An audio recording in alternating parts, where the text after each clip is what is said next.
DIYG, and today I'm going to show you how to make a cute and simple little flower box.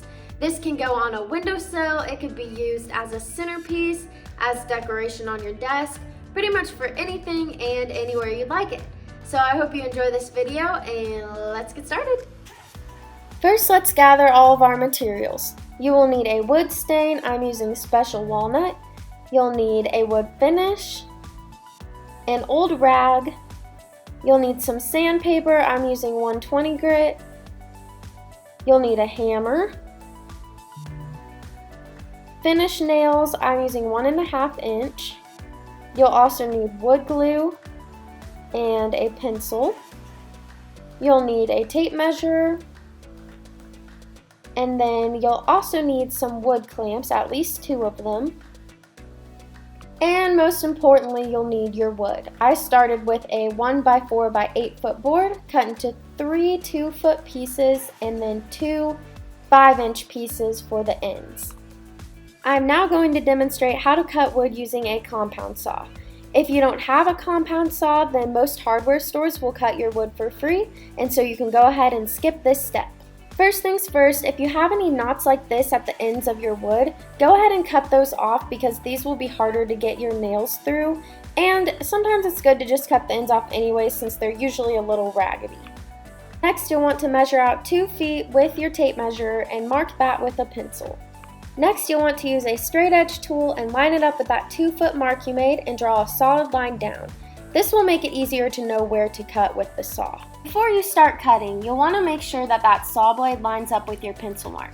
And make sure that the blade is just slightly to the left of your mark, otherwise you might cut your wood a little too short. Once you're all lined up, you can bring that saw back up to the top, hold down your power button, and pull the blade all the way through. Then slowly pull your blade up and you can let go of that power button at the top. You'll want to repeat this step 2 more times so that you'll have 3 2-foot boards for your baseboard and your sideboards. But this time, now that you already have one, you can use that one to mark your measurement for the second and third board. To find the exact measurement of your end pieces, you can go ahead and set up your baseboard and sideboards and then take your tape measure and measure across. This will come to exactly 5 inches. Now that you know the drill, go ahead and measure and cut your 2 end pieces at 5 inches each.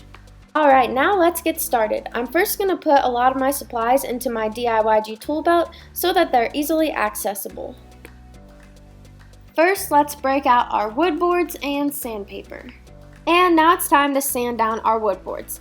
I like to get sandpaper instead of a sanding block because it's a little cheaper that way, and you can just take a piece and wrap it around some spare wood and sand down your boards that way.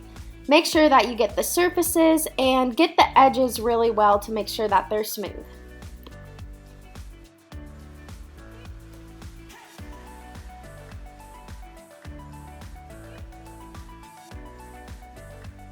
Next, you'll want to grab your wood glue and your clamps.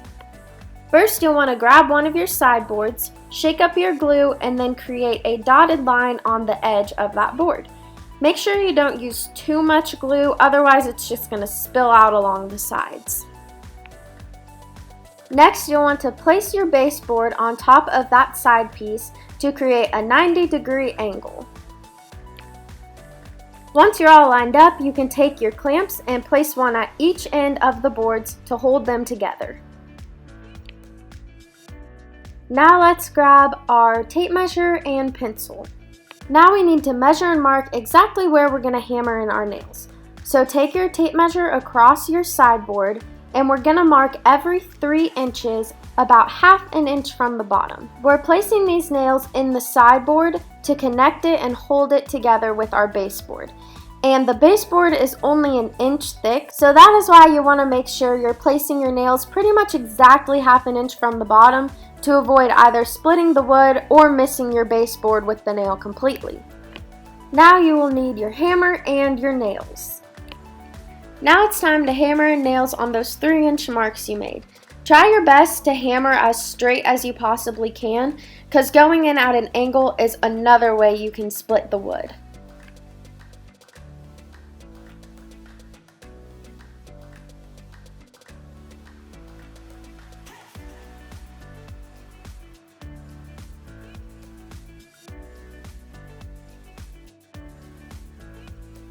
Now you'll want to repeat the exact same steps you took with the first sideboard to attach your second sideboard to the baseboard. We're going to take very similar steps as we took with the side pieces to attach the end pieces. So first you'll want to add a dotted line of glue on those edges. Then grab one of your end pieces and try and align it as perfectly as you can with your base and sideboards. Now you'll want to add one clamp on the sides to hold this end piece in place. Next, mark your four corners about ½ an inch away from the edge, and that is where we will place our first set of nails.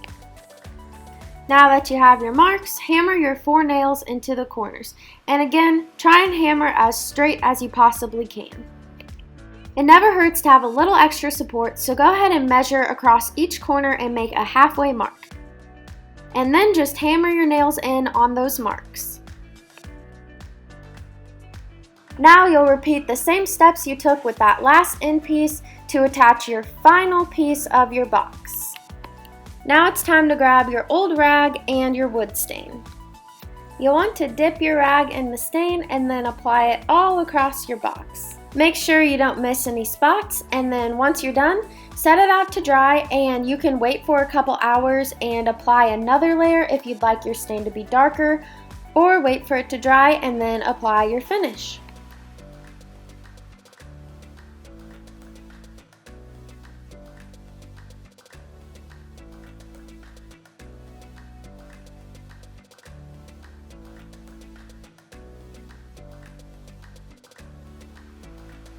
After your stain is dry, grab your wood finish.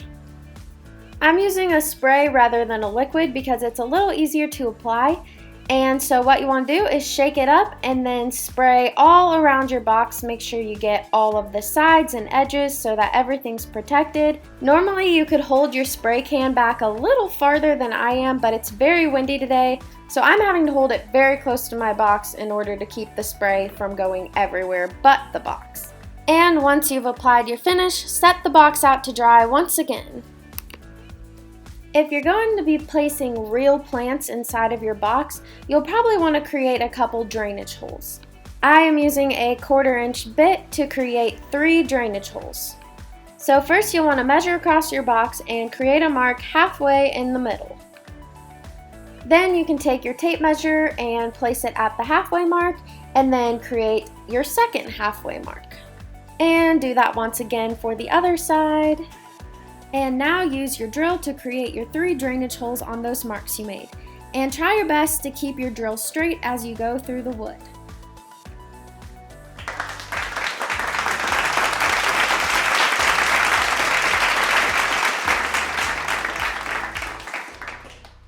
Alright, that's all there is to it. Enjoy your flower box, and thanks for watching.